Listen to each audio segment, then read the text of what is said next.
We have reviewed over 1,000 CVs in the last 12 months, and I'm going to tell you why your CV is just not landing. My name's Egbe Manton, and I'm one of the lawyers at ILG, and our job is to try and get you into the legal industry. And I'm going to tell you right now why your CV isn't landing. Now, don't take this personally. But it's better that we do this now rather than you circling the recruitment cycle for the next couple of years. So why isn't your CV landing? Well, a lot of you, we have noticed, use very general terms.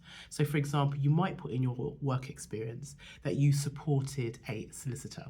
It's just not enough. It really isn't. You need to go into detail exactly what you did. So if you supported a senior solicitor, what did you do? Did you do some drafting? Did you analyze a particular case?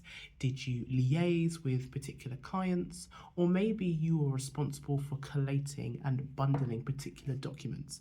If so, well then tell us. We are not going to know what actual skills you have picked up without you telling us.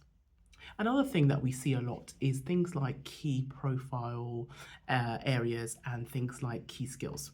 So there's nothing wrong with the profile area, and we usually tend to see this at the top of the CV, and that's not a bad thing. It's kind of like a sum up of kind of who you are, where you've been, and where you want to aim to get to.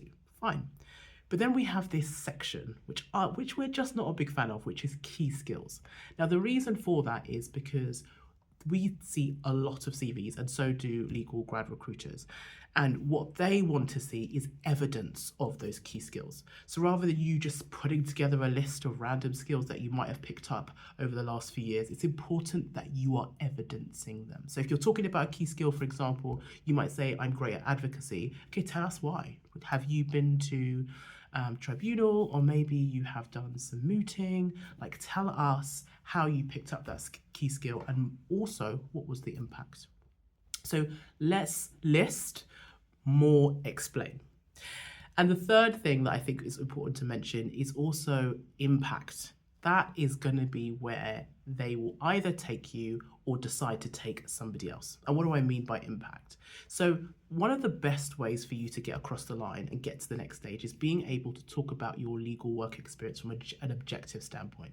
So say, for example, you made particular improvements while you were at your workplace, or maybe you got through a particular percentage of cases, or maybe you were part of a deal that was valued at a particular sum. Having data or some type of objective element really helps your CV to have impact, because it's really difficult to lie about data, right?